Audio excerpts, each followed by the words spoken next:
عزیزان محترم، شیخ مفید یہ وہ شخصیت ہے کہ جن کو خود امام زمانہ نے خط بھیجے، یعنی امام نے اپنی غیبت میں جن کو خط بھیجے، اور ملتا ہے کہ امام نے ان کو 3 خط بھیجے ہیں، یعنی اس مقام پر تھے کہ عزیزو ان کے بارے میں یہ ملتا ہے کہ ایک دن ان کے ایک طالب علم نے شیخ مفید کے ایک اسٹوڈنٹ نے خواب دیکھا، اور خواب میں یہ دیکھا کہ شیطان نے بڑی بڑی زنجیر باندھے ہوئے ہیں، یعنی شیطان کے پاس زنجیریں ہیں، کوئی بہت بڑی بڑی زنجیریں ہے، کوئی بہت چھوٹی ہے، کوئی پتلی زنجیر ہے، یعنی زنجیریں ہے اس کے پاس، اور اس کی بھی سائزز ہے، یعنی کوئی چھوٹی ہے کوئی موٹی ہے۔ تو اس نے پوچھا کہ یہ کس کے لیے ہے، یعنی اس کے اسٹوڈنٹ نے، شیخ مفید کے اسٹوڈنٹ نے، جنہوں نے خواب دیکھا تھا، اس اسٹوڈنٹ نے خواب میں شیطان سے پوچھا کہ یہ زنجیریں کس کے لیے ہے؟ تو شیطان نے کہا کہ یہ تمہارے استاد کے لیے، یہ وہ والے استاد کے لیے ہے، یہ وہ استاد کے لیے۔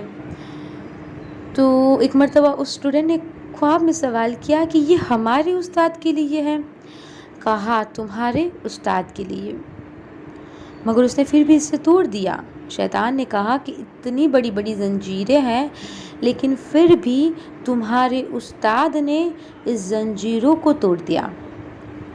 بہت تعجب کیا اس اسٹوڈنٹ نے۔ ایک مرتبہ عزیز اسٹوڈنٹ نے سوال کیا کہ میرے لیے کیا ہے؟ اگر ہمارے استاد کے لیے زنجیریں ہیں تو پھر ہمارے لیے کیا ہے؟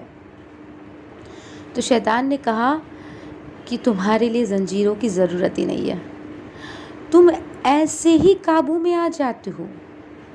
عزیزو، اب وہ طالب علم خواب سے بیدار ہو گیا، وہ پریشان ہو گیا کہ اس نے ایسا خواب کیوں دیکھا۔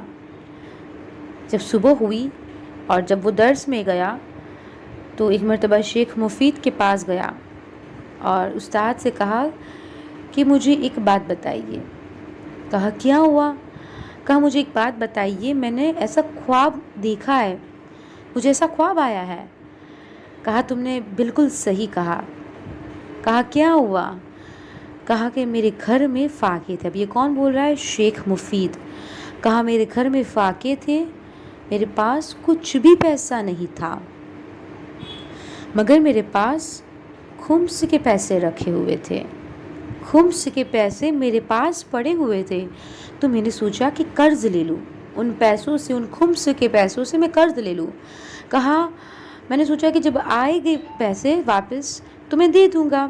کہا یہ سوچ کے میں بازار تک تو چلا گیا، مگر جیسے ہی دکان تک پہنچا تو مجھے یاد آیا کہ اگر میں اسی حالت میں مر گیا، اگر میں اسی حالت میں مر جاؤں گا تو کس کو کیا پتہ چلے گا کہ میں نے کچھ قرض لیا تھا یا نہیں لیا تھا۔ تو وہ کہتے ہیں کہ میں واپس آ گیا، اس لیے شیطان نے تم سے کہا کہ تمہارے استاد نے اتنی مضبوط زنجیر کو توڑ دیا۔ اور عزیزو، ہم کتنی غفلت میں زندگی بسر کر رہے ہیں، یعنی شیطان ہمیں کتنی آسانی سے بہکا دیتا ہے۔ اگر ہم صرف اس واقعے پر توجہ دینا تو ہمیں یقیناً بہت سارے درس ملیں گے۔